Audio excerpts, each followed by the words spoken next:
Pernah kepikiran nggak, apa sih rahasia di balik komunikasi yang benar-benar hebat? Nah, kali ini kita akan bedah resepnya menjadi sebuah kerangka kerja yang jelas dan yang paling penting bisa langsung Anda pakai. Oke, kita mulai dari sebuah kalimat. Tapi bukan kalimat biasa. Ini dari salah satu momen paling krusial dalam sejarah Amerika. Bayangin ya, sebuah gedung pengadilan di pedesaan. Di dalamnya ada dua jenderal. Yang satu dengan seragam abu-abunya yang megah, seragam terakhir yang dia punya. Sementara yang satunya lagi pakai mantel biru yang ya penuh lumpur. Kalimat tadi itu diucapkan di momen yang menentukan banget. Akhir dari Perang Saudara Amerika. Di Appomattox, Jenderal Grant dan Lee, mereka nggak cuma ngomongin soal menyerah loh. Mereka sengaja benar-benar milih kata-kata yang penuh hormat, yang bijaksana. Kenapa? Biar nggak ada lagi pertumpahan darah. Dan yang lebih penting, untuk memulai proses penyembuhan bangsa yang udah terpecah belah. Nah, inilah kekuatan sejati dari komunikasi seorang pemimpin. Dari contoh tadi, kita bisa lihat kan intinya, komunikasi kepemimpinan itu, ya bukan sekedar ngomong doang. Ini soal membangun jembatan. Jembatan kepercayaan antara pemimpin dan orang-orang yang dipimpinnya. Coba deh perhatiin tujuannya, ada 3 hal penting di sini.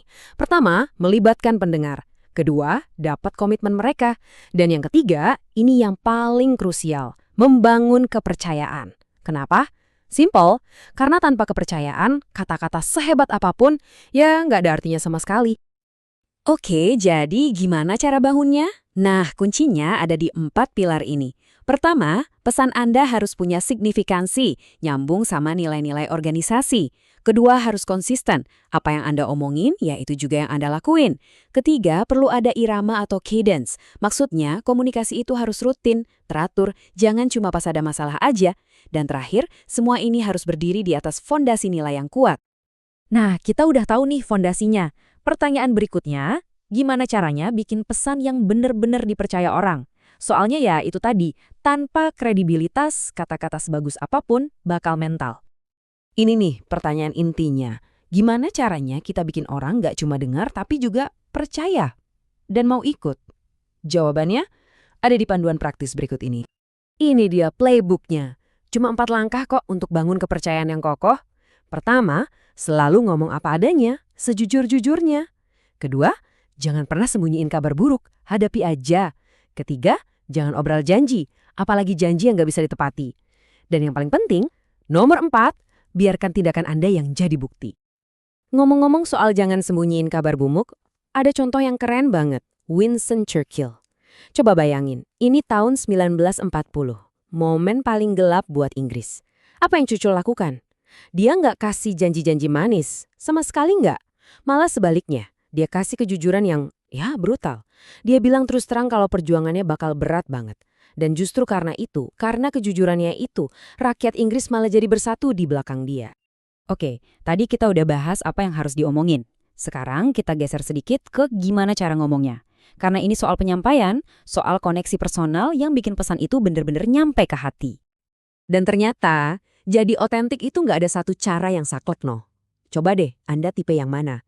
Apakah Anda sang ahli, kayak pelatih Vince Lombardi yang bangun tim juara dari hal-hal paling dasar? Atau Anda tipe sang transformer, kayak Bunda Teresa, yang bisa mengubah dunia cuma dengan menjual sebuah visi?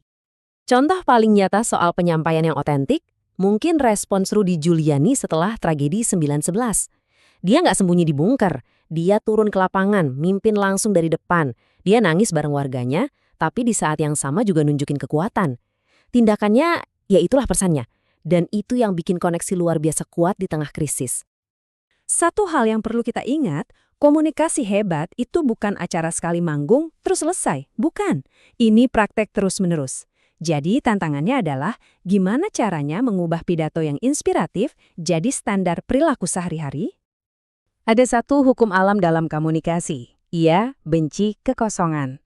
Maksudnya, kalau pemimpin diem, nggak ngasih kabar, ruang kosong itu bakal langsung diisi sama apa? Ya, sama rumor, gosip, dan ketakutan.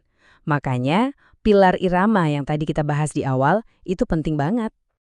Nah, cara paling jitu buat nancepin pesan Anda ke tim, lewat coaching satu-satu.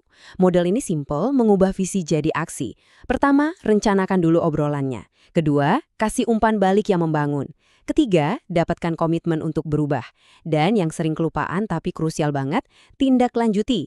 cek lagi perkembangannya. Pada akhirnya, semua yang kita bahas ini mengerucut ke satu hal, yaitu warisan. Dampak jangka panjang dari komunikasi Anda. Ini bukan cuma soal apa yang Anda capai hari ini, tapi soal gimana orang akan ingat Anda nanti.